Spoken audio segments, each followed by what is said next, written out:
여기 이사 온 지가 지금 이 친구가 이사 온 지가 한 달 정도 됐다고 그러고, 예전에 안산에 살다가 그때 이 친구가 안산에 한 3, 4년 전에 안산에 살 때 찾아갔었는데 몸 상태가 좀 안 좋았어요. 그래가지고 오래 못 사는 거 아닌가 생각했는데 생각보다 건강하게 좀 오래 사니까 기분이 좋네. 사람이 저는 그래요. 한 75세까지는 살아야 되지 않나 생각을 해요.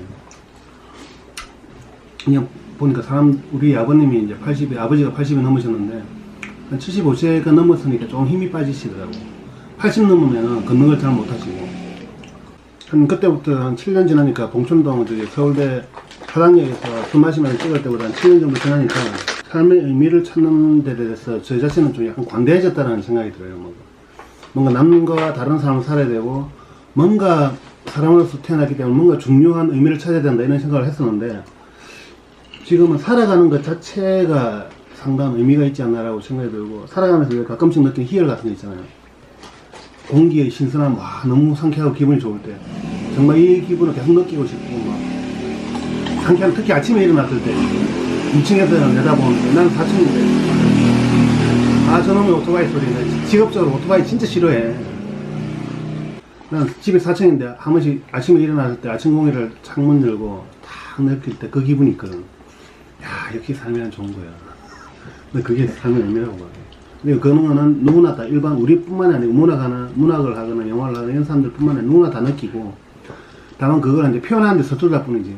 우리는 이제 온갖 미사여우로 이제 다 표현을 할 수가 있거든. 온갖 문장으로 쫙 멋있게 표현할 수가 있어. 걸쟁이들은 그런 게 있어. 근데 일반인들은 말로서는, 친한 친구한테 말로서는 표현을 해. 근데 이제 낯선 사람한테서나 표현 못하고, 이제 글로서도 표현 못하고, 그 차이지, 내가 보면. 그리고 다만 이제 우리는 또 생각하는데 시간을 많이 투여를 하잖아. 뭔가에 대해서 생각을 하고 막 투여를 하는 게 일반인하고 우리가의 차이고, 그 차이가 크지는 않다고 말. 그래, 삶의 의미를 찾았냐? 7년을 찾았으면 뭐라도 찾았을 거 아니야. 고양이 꼬리라도 찾았으면.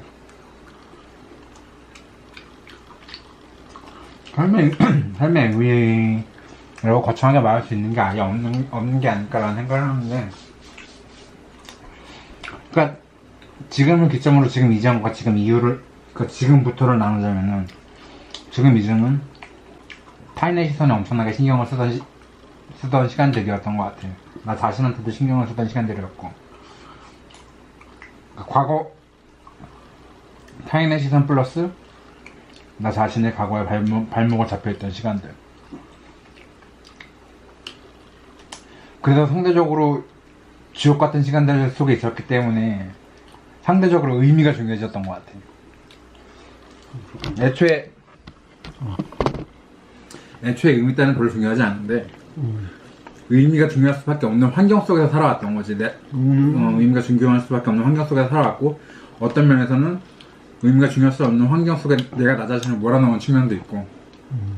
근데 애초에 모든 인간에게 중요한 의미 같은 건 아직 없는 것 같고, 지금으로서는 글쎄, 의미가 중요하다라는 시간들이 지나고 나니까, 그러니까 의미에 짓눌려서 막 그런 무게와 허덕이는 시간들이 지나고 나니까 되게 사람들이 가벼워진 것 같으니까,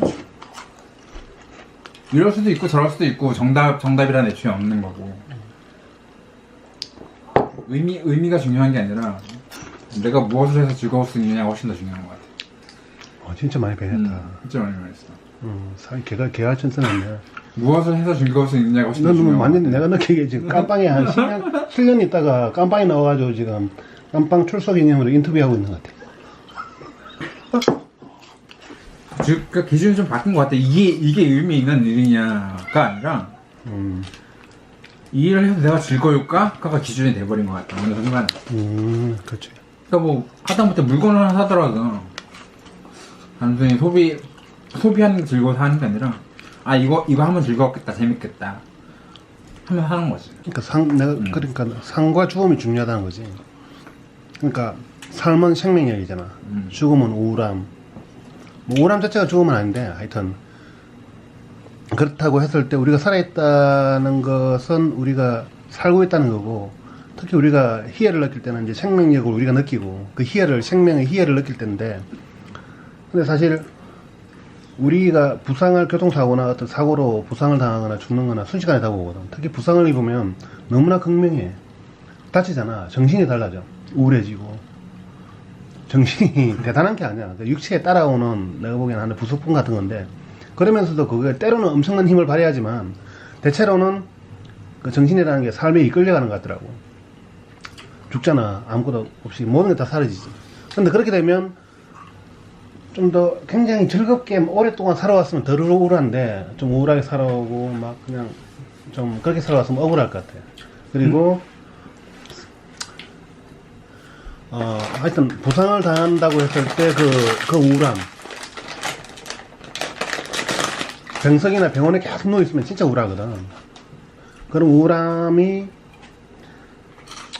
근데 그게 만약 3이라면 그것도 껴안고 가야 되는데, 굳이 우리가 두 다리 멀쩡하고 열심히 일도 잘할 수 있고 뭐 시력도 멀쩡해가지고 책도 읽을 수 있고, 그런데 우울하게 살 필요는 없는 것 같고, 오히려 우리 앞에 놓여진 광대한 생명의 찬미에 대해서, 생명의 휘황찬란함에 대해서 찬미해야 되지 않나. 물론 찬미까지는 모르겠고, 이전보다 삶이 가벼워진 건 확실해. 그러니까 사람들의 시선에 대해서도 저 사람이 내일 죽을지 오늘 죽을지 몰라. 나도 마찬가지고. 저 사람이 나를 어떻게 평가하든 그 사람 몫인 거야. 그쵸. 그 사람 몫이고, 그 사람의 느낌이고, 내가 거기에 대해서 책임을 져야 될 이유는 아무것도 없는 거고. 그러니까 저 사람이 나를 개새끼라고 여긴다고 해서 내가 기분 나빠할 이유가 하도 없는 거지. 그치. 난 내가 평가하는 내가, 그러니까 그것만 가져가면 돼.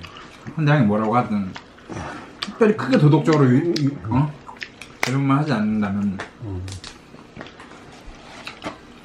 그러니까 지금은 타인의 시선에서 굉장히 자유로워지려고 노력을 하고 있는 중이고. 자유로워져야지.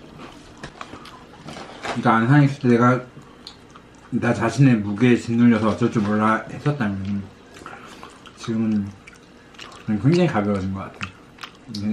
가볍게 사는 게 좋지. 가벼워졌고. 제일 가벼운 게 그거지. 의식의 흐름에 따라 말하는 거 있잖아. 의식이 막 말 떠오르면 바로 말하면 시원해. 속도 시원하고. 나도 옛날에 워낙 소심해가지고, 말도 얼마나 소심했냐면, 지금 뭐 현장에서 나가면 내가 인상도 안 좋고 막 인상이 좀 쎄 보이고 막 그런데, 옛날에 소심하면 정도심해가지고 버스간에서 타고 가잖아. 내가 지갑을 흘린 것 같아. 뒤로 돌아보면 내가 너무 좀 내가 이상하게 보일까 싶어가지고 뒤로 안 돌아봐.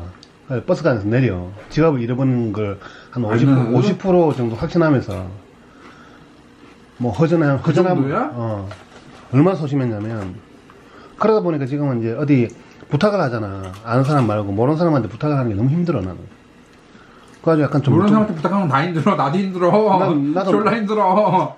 그러니까 내가 이제 현장에 나가면 무뚝뚝 하거든. 말로 없거든. 그게 이제 사람들하고 관계 맺는 게 부담스러워서 그냥 무뚝뚝한 거야. 근데 그게 이제 사람들한테 안 좋게 보이는 거지. 저 농기사님, 음향기사님은 표정이 좀 안 좋다. 무뚝뚝하다. 좀 무서울 것 같다. 어떤 20대가 그런 거야. 이제 가면서 본장 실장인데, 기사님은 굉장히 원칙적이고 무서울 것 같아요. 그래서 그 이야기 듣고 내가 충격을 받아가지고, 내가 뭐가 무섭냐고 그러면서, 이게 젊었을 때하고 나이 먹어서 이렇게 사람이 표정이 달라지는구나, 이런 생각이 들더라고. 내가 이 회사 지금 한 6개월, 7개월 정도 다니고 있는데, 이 회사 사람들 진짜 좋거든. 좀 전에 카메라 꺼져가지고 전기 배터리가 다 돼가지고, 결국 사람은 사람 속에서 살 때 얼굴 나오냐? 깎이는 거 아니야?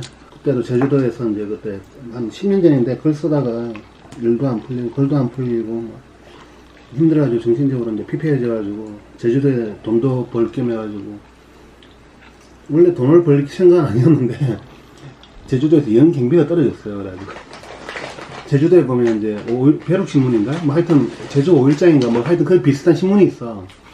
봤는데 이제 성산 일출봉 있는 데서 이제 용역 회사에서 그 인력을 파견하는 회사에서 사람을 구하더라고요. 가가지고 이제 이선에서 그 근처에 이제 찜질방에서 자면서 왔다 갔다 했어.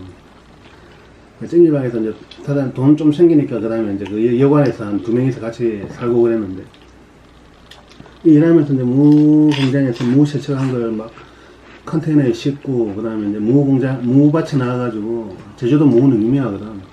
넣어가지고 현장에서 먹으면 진짜 달콤해. 무가 막 바삭바삭하면서 제주도 무는 그래가지고 무밭에서 이제 뭐 무 포장 그 무를 가져가지고 그 자료에 담아가지고 이제 트럭에 싣고 뭐 이런 일을 했었는데 가끔가다 건축이나 뭐 이런 데 가고 그 건축 공사장에 가가지고 막 그 있잖아 시다발이 일하는 거 막 물건 치우고 이런 거 하고 그때 한 달 있으면서 굉장히 행복했는데 그때 한 달 정도 지나니까 불안한 거야. 내 이 삶이 계속 지속되면 어떡하나. 일용직으로 평생 지속되면 어떡하나. 두려움이 찾아오는 거야. 그래가지고 이제 불이 났게 이제 서울 올라왔는데 그게 어떤 거냐면 내가 양평에 1년 있었잖아. 너도 찾아갖고 그때 1년 딱 지나니까 혹시 내가 양평에서 이렇게 슬슬 미쳐가는 스티븐 킹의 소설 속의 한 장면처럼 작가가 어떤 외딴 곳이 있다 보니까 슬슬 미쳐가가지고 막 살인도 하고 막 그러잖아. 그런 것처럼 슬슬 미쳐가는 게 아닌가 해가지고 불이 나게 다시 서울로 돌아왔거든. 경계심이지 일종의 이제 뭐 완성화 될 것에 대한 경계심 같은 건데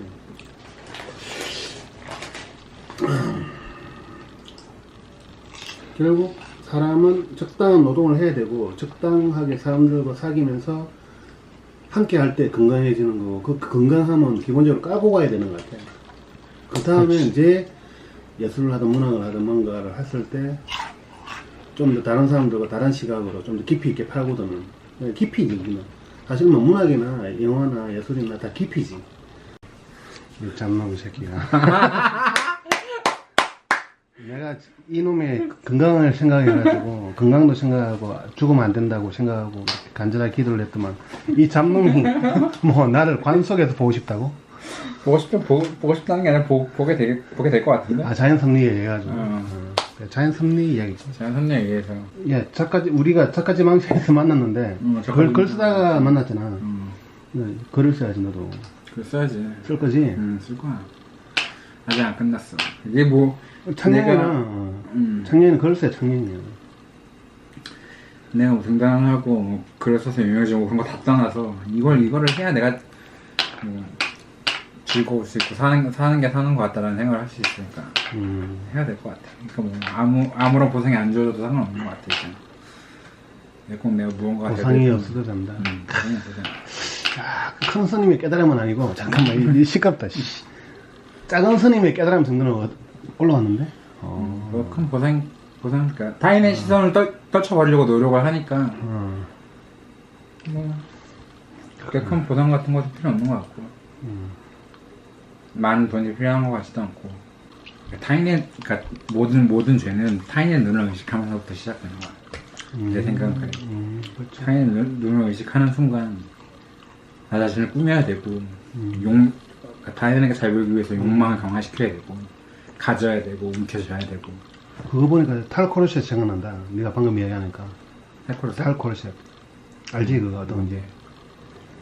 여자 중에서 이제 여성스러움을 강요당하는 게 싫어가지고 이제 그 탈피하려고 하는 그런 뭐 페미니즘 운동 같은 거네? 페미니즘 운동 중에 하나인데 나는 그걸 어느 정도는 긍정적으로 봐. 긍정적으로 보는 거. 그러니까 남의 눈치로부터 벗어나가지고 자기 본연의 모습을 찾아간다. 그거지. 이 책도 그런 내용을 말하겠지만 뭐야 제목이 타인의 영향력. 타인의 영향력 뭐 야만적인 LSC 그냥 장편 소설인 황정은이라고 옛날에 이름 못 들어본 것 같아. 소설을 읽었는지 안 읽었는지 모르겠는데 아무튼 그러니까 타인이 지옥인 것 같아. 타인이 내 지옥을 만들고 타인이 나를 규정하고. 그러니까 타인의 시선에서부터 자유로워지는 순간 천국이 열려? 천국이 열리는 게 아니고 굉장히 공허한 세계가 열려. 내가 뭘 해야 될지 모르는 세계가 열려. 공허한 세계? 공허한 세계가 열리다가 오로지 뭐 그냥 그러니까 타인의 눈에 맞춰서 타인이 원하는 걸 욕망을 하고 타인이 이렇게 됐으면 좋겠다는 것에 나를 비추어서 나를 만들어 가다가 어느 순간 그걸 탁 펼쳐내면은 굉장히 그러니까 내가 갑자기 길을 잃는 순간이 펼쳐져. 갑자기 길을 잃는 순간, 공허한 순간, 내가 어디로 가야 될지 모르는 순간, 그런 순간이 펼쳐지면 그 후에는 거기서 잠깐 머물면은 그 후에는 길을 찾아가는 것 같아. 그 후에는 내가 원하는 걸 찾아가는 것 같아. 타인이 원하는 게 아니라. 팔뚝에 글자 이상한 거 있다. 한번 보여줘봐. 다 보여줘. 이거 꼭 한번 읽어줘. 찍어야 되나? 읽어줘. 허물을 벗지 않는 뱀은 파멸할 뿐이다. 이거 니체가 한 말인데. 니체 전문이잖아. 니체가 한 말인데. 난 쇼펜하우어 전문이야. 쇼펜하우어보다 니체가 좀 더 한급발 위잖아. 근데, 그런 것 같아. 이게, 과거로부터 발목 잡히는 거에서 벗어나지 않으면, 발전도 없고, 계속 지옥 안에 머물다가 한 세상 지는 거지 뭐. 그리고 그런 사람들이 굉장히, 보니까 그런 사람들이 굉장히 많아. 그러니까 어떤 사람들한테 상처를 받고 거기서 주저앉아버리는 사람들이 굉장히 많은데, 나도 그런 사람들 중에 하나였고, 그것 때문에 우울증까지 갔었고, 심각하게 자살 생각까지 했었는데, 심각하게 자살 생각까지 했었는데, 타인을 버리면 나를 찾을 수 있어. 타인의 눈을 버리면. 좋다. 타인의 눈을 버리면. 탈코르셋이네. 그게 탈코르셋이야. 무슨 운동인지 알 것 같아. 근데 그 억압, 그러니까 타인의 시선으로부터 주어진 억압으로부터 벗어나겠다는 거지. 근데 그 억압이라고 생각하지 않는 사람은 굳이 벗어날 필요는 없는 거고. 그렇지, 뭐 의식하지 못한다 그러면 아예 벗어날 수도 없는 거지. 의식해야만 벗어날 수 있는 거고. 근데 그게 의식해야 되는데 그걸 본인이 이제 억압으로서 느끼면은 억압인 거고. 그런가? 근데 나는 모든 사람들이 다 억압으로 느껴야 된다고 생각을 해. 그래야 자기 자신을 살 수가 있지. 만약에 어떤 성소수자가 동성연애자가 있다고 쳐. 근데 부모님의 시선도 있고, 일가 친척의 시선도 있고, 친구들의 시선도 있어. 그 시선들을 맞춰 살다 보면 자기가 사랑하는 남자랑 결합을 못 하겠지, 당연히. 그렇지. 그리고 여기서 아무런 그 타인의 시선을 맞춰 가서 살아야 된다는 걸 당연하게 여기면 이 사람은 자기 자신을 못 찾을 거 아니야. 자기가 남자로서 남자를 사랑할 수 있는 걸 당당하게 말하지 못할 거 아니야. 너 그거야? 아니야, 난 그런 쪽 아니야. 호모 사피엔스? 나는 여자를 좋아한다니까. 나 여자를 너무 좋아해. 난 여자를 너무 좋아해. 미투. 여자가 너무 사랑스러워. 네. 근데 만약에 여자가 남자의 모습을 하고 왔다. 화장도 안 하고 머리도 짧게 자르고 막. 그래도 별로 상관없어. 바지 입고. 나는 얼핏 보니까 남자인지 여자인지 모르겠어. 난 벗었을 때 여자면 돼. 가슴 있고 안을수 있고. 나는 그게 유튜브로 방송되잖아. 뭐 어때? 진짜 근데 이거는 진짜 본론적인 이야기다. 너무 솔직한 이야기야 진짜. 뭐가 솔직한 이야기? 당연하지 않아? 너무 솔직한 이야기다. 아니, 그러니까 난 어떤 여자든 상관없다는 게 아니라. 그러니까. 시적으로 여자면 상관없다. 근데 이야기는 나는 미투나 이런 걸 겁이 나가지고 말을 못 하거든, 사실. 지금 미투 운동 때문에 남자들이 쪼여가지고 할 말을 못 해.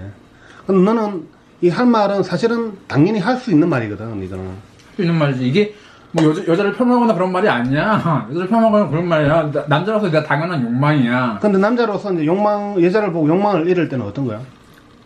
이럴 때? 욕망이 일지 않을 때. 욕망이 일지 않을 때? 상대방이 남자일 때. 그게 무슨 말이야? 그러니까 너가 지금 이야기를 했잖아. 외모는 상관없다. 그러니까 실제로 이제 그 몸이 여자의 몸이면은 나는 의리하겠다. 그러니까 일거는 그거야. 내가 보기에는. 개체 정식에 이제 번식하고자 하는 욕망에 충실한. 너는 지금 굉장히 번식하고 싶고 정식하고 싶은 욕망에 시달리고 있어, 지금. 난 그렇진 않아. 그렇진 않은데. 그러니까 내가 말하는 거는 상대방이 남성이 아니면 괜찮다는 거지. 여자의 몸이면은 남자로서 얼마든지 결합할 수 있다는 거지. 내가 어떤 성적, 이왕이면 다운신하고 이쁜 여자가 좋겠지, 당연히. 남자 가능성이 영향을. 저열한 남자 있어. 이쁘면 좋겠지. 내가 카메라에 있어서 더 적나라하게 말은 못하겠지만, 어쨌든. 괜찮아. 그건 보고 내가 적당하게. 근데 이게, 난 김기덕 같은 새끼라고 생각해.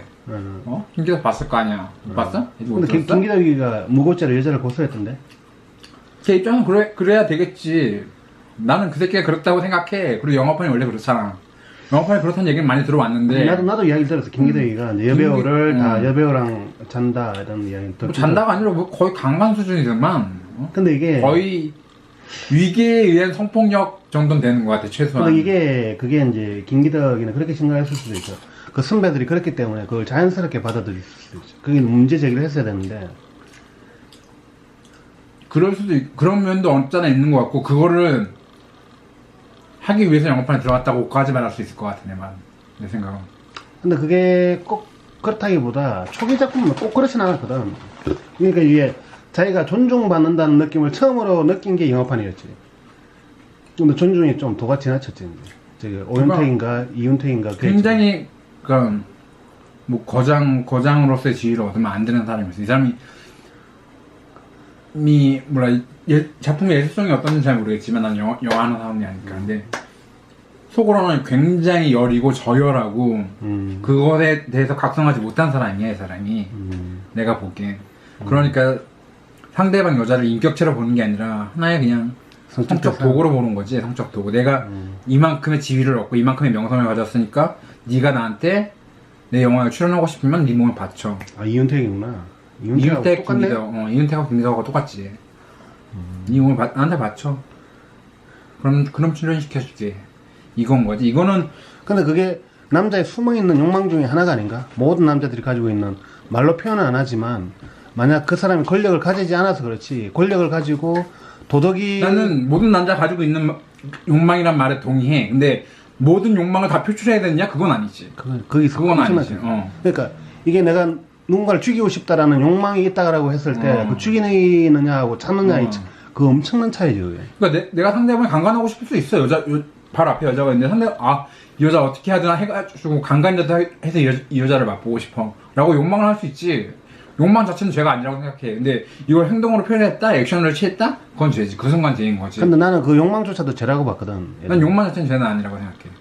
나는 청교도적인 욕망조차도 남자는 그래서 이제 성기를 다 잘라버리고 이걸 성욕을 완전히 감퇴시키는 약물을 다 복용해야 된다고 생각했거든.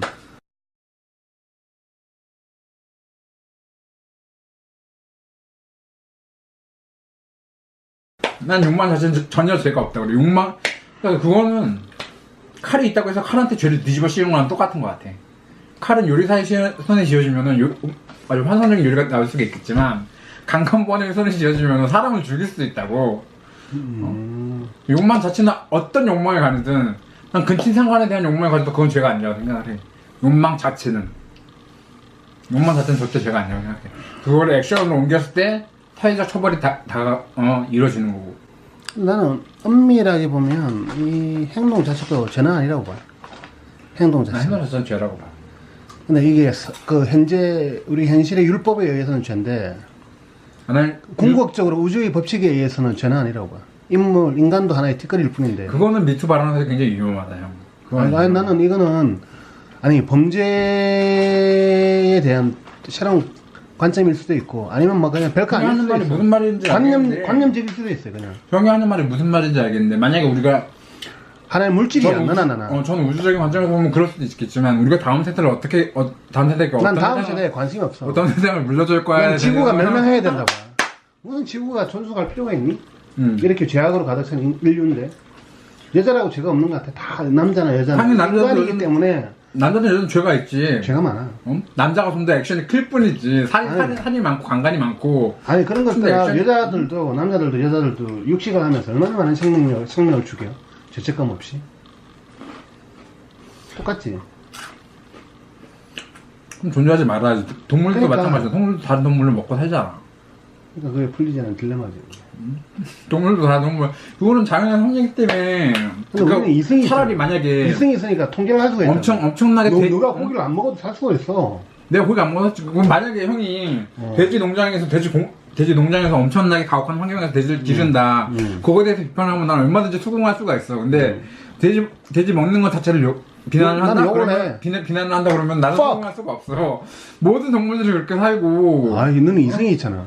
고기를 얘가 포유류고 우리 똑같이 지 뱃속으로 자식을 낳는 놈들이고 분명히 살려고 발버둥 치는 놈들인데 어떻게 네 손으로 죽이지 않았지만 죽이라는 지시를 내려가지고 그 죽인 걸 네가 먹잖아. 간접적인 지시를 내린 거야. 맛있게 먹지. 네가 잡놈이 개놈이야. 그 인류는 존속할 필요가 없는 거지. 난 그렇게 도덕적으로 심각한 문제가 있어 인류는.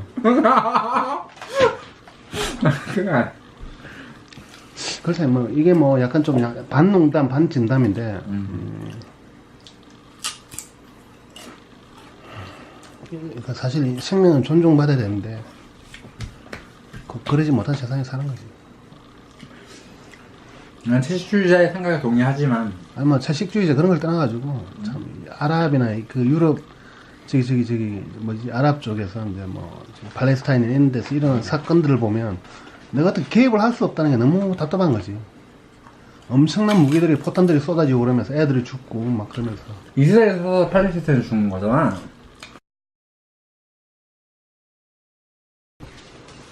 너는 만약에 이제 사건 사고로 이 세상을 떠나게 됐다. 후회하지 않는 자신 있어? 어떻게 살아도 후회는 남을 것 같아. 어떻게 살아도 후회는 남을 것 같은데. 만약에 내가 그 순간에 글 쓰는 게 너무 좋아서 글을 쓰고 있다 죽었어. 그럼 행복할 것 같아. 그래? 그걸 쓰다가 그걸 완성을 해야 되잖아. 완성 안 해도 글 쓰는 게 자체가 너무 좋아서 막 그 순간을 즐기고 있는데 내가 갑자기 뭐 지진이 일어나거나 건물이 붕괴가 내가 그 순간에 죽었어. 행복하게 죽은 것 같아. 내가 만약에 천천히 죽어간다. 그러면은 수없이 많은 생각들을 할 거 아니야. 수없이 많은 후회되는 일들이 떠오르고 그럼 후회되겠지. 근데 내가 그 순간에 뭘 하고 있느냐가 훨씬 더 중요한 것 같아. 아 내가 이렇게 살았어야 되는데 그때 그 사람을 용서했어야 되고 그 사람을 이해했어야 되고 내가 용서받았어야 되고 어쩌고 저쩌고 다 떠나고 내가 죽는 순간에 행복한 일을 하고 있었으면 좋겠어. 죽는 게 모르는 사람들 용서하는 거고 모르는 사람들로부터 용서받는 하나의 의식인 것 같아. 죽어도 용서 못 받아. 라고 해도 남아있는 사람들은 여전히 중하고 여전히 그 상처 때문에 그걸 해. 근데 너까지 만약에 세상을 떠나잖아. 근데 그 정우는 사라지는 거지. 정우했던 주체가 사라지니까. 그렇지 나까지 떠나면 그걸로 사라지는 거지. 한시적이라는 거죠. 물론 네 입장에서는 그 정우가 깊이가 깊겠지만 나는 만약에 세상을 떠난다 라고 생각을 하면 좀 아쉬울 것 같아. 아쉬움은 있지만 살 만큼 나도 살았거든. 한 50 정도 살았으니까 크게 아쉬움은 없는데 좀 더 사람들하고 좀 내 사람들하고 내가 아는 사람들하고 내가 즐겁게 지낼 수 있는 사람들하고 즐거운 시간을 좀 더 가졌으면 좋겠다는 생각이 들지. 네, 예전에 알던 여자랑 모텔에 들어갔는데 어? 알던 여자랑 모텔에 갔는데 그때 나도 되게 우울했고 그래도 되게 우울한 여자였어. 뭐 모텔에서 놀고 뭐 이렇게 하다가 침대 같이 다 벗고 누워있는데 날 죽이고 싶다는 거야 그 여자가. 그래서 한번 죽여보라고. 그래서 농담을 했고 나도 농담을 받아들였고 설마 네가 날 죽일 수 있겠어? 그러고 누웠다? 대자로 누웠어. 여자가 내 배 위에 올라왔어. 목을 조르려고. 해보라고. 네가 한번 용기 있으면 한번 해보라고. 근데 얘가 체중을 실어가지고 확 누른 거야 갑자기. 진짜로. 근데 그 순간 내가 의식이 확 사라지면서 갑자기 막 하얀색 공간, 하얀색만 펼쳐진 공간에 들어와 있는 거야. 와. 진짜로. 진짜로? 진짜로. 그래서 이게 뭐지? 그리고 근데 되게 평온한 거야. 평온하고 되게 어떤 분노나 증오나 이런 감정도 전혀 없고 되게 평온하게 내가 걷고 있는 거야.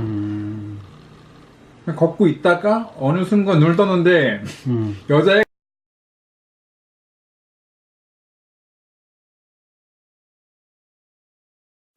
방금 한 이야기 한 번 더. 답은 애초에 없다고. 방금 이야기를 굉장히 좀 방금 했던 것보다는 좀 더 진지하게 이야기했는데 배터리 때문에 지금 배터리가 없어가지고 녹화가 끊겼는데 답이 없는 데서 답을 찾는 행위가 나는 그게 의미라고 봐. 그 자체로. 그러니까 우리가 길을 가면서 그냥 여정에서 걸어가면서 계속 이제 여정상에 있는 거 길 위에 있는 거? 길 위에 있는 거. 길 위에서 계속 뭔가 찾으려고 두리번거리고 가다가 뭐 누군가를 만나고 이야기하고 깨닫고 다시 길을 가고 그 최종적인 답안 같은 건 없어. 최종적인 답. 그러다가 이제 고꾸라져서 죽는 거지. 그게 답이야. 죽는 게 답이야. 죽으면은 그 사람이 안고 있던 분노, 정오, 기쁨, 즐거움 모든 게 같이 고꾸라지고 흔적도 없이 사라지고 관세음보살. 인생은 가볍게 살 필요가 있어. 그게 한 40 넘으면 그런 생각을 하는 사람들이 좀 있더라고. 안 하는 찬영감도 없고. 물어보니까 요즘에 가볍게 사니까 오히려 더 편하다고 그런 얘기를 하더라고. 근데 그 무겁게 산 게 한 40대까지는 좀 무겁게 계속 고민하는 것 같아. 어떤 고민들을. 근데 요즘에 들어가서 느끼는 게 누군가가 같이 옆에 있으면 같이 여행을 좀 다녔으면 좋겠다고. 여자가? 난 너무 오랫동안 혼자 있었어. 한 30 중반부터 지금까지 한 18년 정도를 혼자, 물론 중간에 뭐 여자도 만나고 그렇게 했지만 자주는 아니었고, 내가 이야기했잖아. 청교도적이라고. 그래서 이제 여자를 굉장히 희귀하게 만나고. 어찌 뭐 여자라는 존재가 멸종 위기에 처한 희귀 동물은 아닌데 내가 만날 때는 항상 그런 기분이야. 좀 완전히 막 그냥 희귀한 어떤 존재를 만나는 것 같은 기분으로 만나는데. 난 여자는 남자랑 다를 바 없는 동물이라고 생각하는데 똑같은 욕망을 가지고 있다. 그렇지. 똑같은 욕망을 가지고 있고 똑같이 변태적이고 다만 사회적 억압에 있으니까 좀 덜 드러날 뿐이지 똑같이 더럽고 똑같이 추잡한 동물이라고 생각해 남자. 억압은 더 많이 받지 여자들이 사실. 근데 억압이 더 많지. 이렇게 말을 하는 순간에도 우리는 그 억압에 대해서 잘 몰라. 그러니까 타인의 시선을 더 의식하지 여자가 사실 남자보다는. 우리는 에이 그러면서 하다가 뭐 있어 인생 별거 있어 그러는데 여자들은 좀 더 의식을 하게 되지. 심지어는 화장이 지워지지 않을까 이런 것까지 의식을 하니까. 그럼 단편은 언제 찍는데? 틈틈이 단편은 계속 찍고 이제 찍다가 보면 장편 찍어야 되겠다 생각되면 장편 찍어야지. 단편 찍으면 배우들은 어떻게 섭외해? 어? 배우들은 어떻게 섭외해? 나 아는 배우들이 있으니까 연락을 하는 거지. 현장에 다니면서 배우들은 연락처 많이 따놨으니까.